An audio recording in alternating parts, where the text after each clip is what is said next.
ماں کو اپنے کندھوں میں بٹھا کے حج کرایا ہے، پوری جتنے بھی حج کے کام کے تمام اپنی ماں کو کندھوں کیا میں نے اپنی ماں کا حق ادا کر دیا ہے؟ تو میرے آقا پاک صلی اللہ علیہ وسلم نے فرمایا صرف ایک رات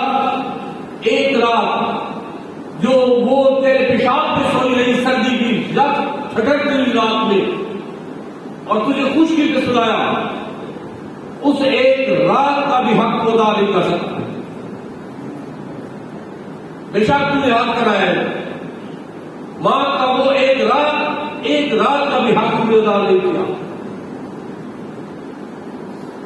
ہاں، باپ کا حق ادا کیا جا سکتا ہے، اگر باپ کو قرضہ چھوڑ گئے اور بیٹے نے ادا کر دیا تو پھر باپ کا حق ادا کر دیا، لیکن ماں کا حق ادا نہیں کر سکتا۔ سو حق ماں کو کرائے کروں بٹھا کے تو ماں کا حق کبھی بھی ادا نہیں کر سکے گا۔ جب ماں باپ کی فضیلت ہے، میرا رب فرما رہا ہے کہ احسان کرو، اپنے ماں باپ پر احسان کرو۔ جس طرح بچپن میں تم کوئی چیز نہیں تھے، تمہیں چلنا سکھایا، پھرنا سکھایا، بولنا سکھایا، اور پھر سب سے بڑھ کے اسلام کی نعمت جو تمہیں ملی ہے وہ تمہارے والدین کی طرف سے ملی ہے، تو جو ان کا حق ہے وہ ادا کرو، جو والدین کی خدمت ہے وہ کرو۔ یہ جو آیات مبارکہ میں نے تلاوت کیا ہے جس میں حکم ہے اف تک نہ کرو، تو یہ اف کی تفسیر میں بہت بڑی بڑی باتیں کہی گئی ہیں۔ مطلب یہ ہے کہ ماں اور باپ کے سامنے یہ جس طرح گند پڑ جاتی ہے، ہاتھ میں بند ایسے کرتے ہیں، اس حد تک بھی آگے نہ بولو، اس حد تک بھی۔ اور یہ بھی بیٹے کے لیے حکم ہے کہ اگر وہ مزدوری کرتا ہے اور بہت زیادہ تھکا ہوا ہے اور ماں اور باپ کے سامنے بیٹے کبھی بھی اپنی تھکاوٹ کا اظہار نہ کرے کہ ماں اور باپ کا دل دکھی ہو۔ اتنے سخت احکام ہے، کبھی سوچے تو صحیح کہ والد نے جب آپ چھوٹے تھے، معصوم تھے، کسی کام کے نہیں تھے، کچھ بھی نہیں کر سکتے تھے، تو آپ کے والد نے آپ کے لیے کیا کیا، کتنی مزدوریاں کی، کتنی مشکلات سہی، کبھی وہ تو تصور کر لیں۔ آپ کی ماں نے خود بھوکی رہی اور آپ کو کھانا رکنا دیا، کبھی ماں کی وہ تنگی تم دیکھ لیں، خود بیمار رہی اور آپ کا بیماری کی حالت میں بھی خیال رکھا۔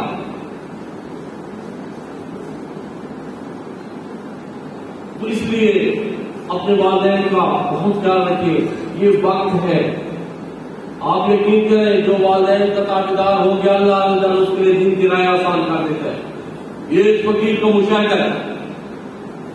جو بھی والدین کا تابعدار ہو گیا، جو بھی والدین کا غلام ہو گیا، اور والدین کے آگے ہمیشہ غلاموں کی طرح پیچھے رہو، جس طرح مرضی ہے کہہ دے۔ ہاں ایک بات ہے، اگر والدین آپ کو دین اسلام سے منحرف کرنا چاہے تو ان کے لیے بھی حکم یہ ہے کہ آپ ان کو پھر بھی کوئی سرزنش نہیں کرنا، علیحدہ ہو جانا ہے ان سے، کیونکہ میرے آقا پاک احمد مجتبیٰ سیدنا محمد مصطفیٰ صلی اللہ علیہ وسلم تشریف فرما دے اور ابھی صحابہ اس کا مسلمان نہیں تھے، سیدنا ابوبکر صدیق رضی اللہ تعالیٰ عنہ کے والد والد اور اتنے ضعیف تھے کہ سیدنا ابوبکر صدیق رضی اللہ تعالیٰ نے کندھا دیا ہوا تھا، بڑی مشکل سے چل رہے تھے۔ جب میرے آقا پاک احمد مجتبیٰ سیدنا محمد مصطفیٰ صلی اللہ علیہ وسلم کے قریب ہوئے، جب قریب ہوئے اچانک آپ نے والد کو جدار کیا، زور سے تھپڑ مارا، گر گئے وہ، اور میرے آقا پاک صلی اللہ علیہ وسلم تیزی سے اٹھے، کیوں مارا ہے ابوبکر؟ واقعی یا رسول اللہ صلی اللہ علیہ وسلم اگر تلوار ہوتی تو میں اس کا سر اڑا کے رکھ دیتا۔ وجہ تو پتہ چل گئی، وجہ یہی ہوگی کہ بارگاہ رسالت میں بے ادبی کے الفاظ ہوں گے جو سیدنا ابوبکر صدیق رضی اللہ تعالیٰ سے کام کرتا ہے ہوتے تھے، لیکن میرے آقا پاک سے فرمایا کہ نہیں، اے ابوبکر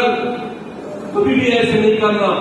اور یہ پوری امت کے لیے سبق تھا کہ والدین اگر آپ کو دین سے منحرف کرنا چاہیں تو ان کا راستہ چھوڑ کر علیحدہ ہو جائے، لیکن ان کی خدمت جو ہے اپنی بھی جاری رکھو۔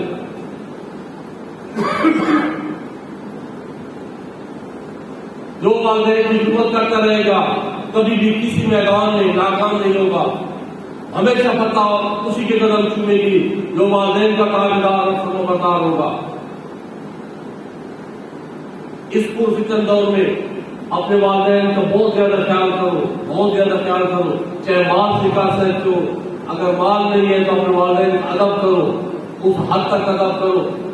یہ صرف والدین کی ادب کی لحاظ سے کہ میری کی والدہ صاحبہ آنکھوں سے نظر چلی گئی تو خانے والے میں پروفیسر تھے، پروفیسر ظفر، اما جی کو نظر کچھ آتا نہیں تھا تو میں ان کو اٹھا کے وہاں پہ لے کے گیا۔ اس کے بعد جب میں نے بٹھایا وہ کھڑا ہو گیا، کہتے ہیں والدہ کی طرف نظر ہوتا ہے۔ آپ یقین کریں مجھے لگتا تھا یہ کوئی انسان نہیں، حیوان ہے، اتنا پڑھا لکھا ہو کہ ڈاکٹر ہو، کس کا ادب کا اتنا پتہ نہیں ہے۔ یہ تو کچھ بھی نہیں تھا، یہ تو کچھ بھی نہیں تھا، لیکن اس کے الفاظ جو انگلی چبھ رہے تھے۔ والدین کا ادب میں جس حد تک جا سکو چلے جاؤ، جس حد تک جا سکو چلے جاؤ، میرا رب راضی ہوگا آپ کے۔ کبھی بھی والدین کو دل نہیں دکھانا، بے شک کے والدین بد دعا نہیں کرتے اولاد کے لیے، کبھی بھی نہیں کریں گے، کتنا بھی ظلم کرتے رہو بد دعا نہیں کریں گے، لیکن میرا رب ناراض ہو جاتا ہے۔ جو بھی والدین کے ساتھ ایسی حالت کرے گا کہ والدین میں سے کسی کو تکلیف دے گا، فوراً میرا رب اس بندے پہ ناراض ہو گیا۔ اللہ تعالیٰ عز و جل ہم سب کو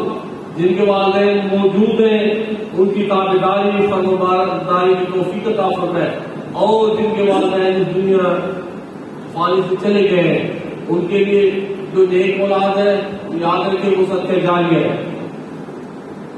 وہ صدقہ جاریہ ہے۔ اگر آپ والدین چلے گئے تو کسی جو قرابتدار ہے، جو ان کے دوست احباب ہے، آپ کے والد کے جو دوست ہے آپ ان کی خدمت کریں، آپ کے والد کی روح خوش ہوگی۔ جو آپ کی والدہ کی سہیلی ہے،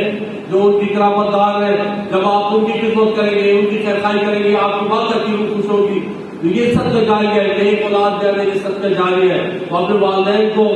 بعد جن کے والدین چلے گئے وہ ان کے لیے صدقہ خیرات کریں، ان کے لیے دعائیں کریں، ان کے لیے استغفار کریں۔ پیچھے جب اولاد استغفار کر کے اپنے والدین کے لیے اللہ تعالیٰ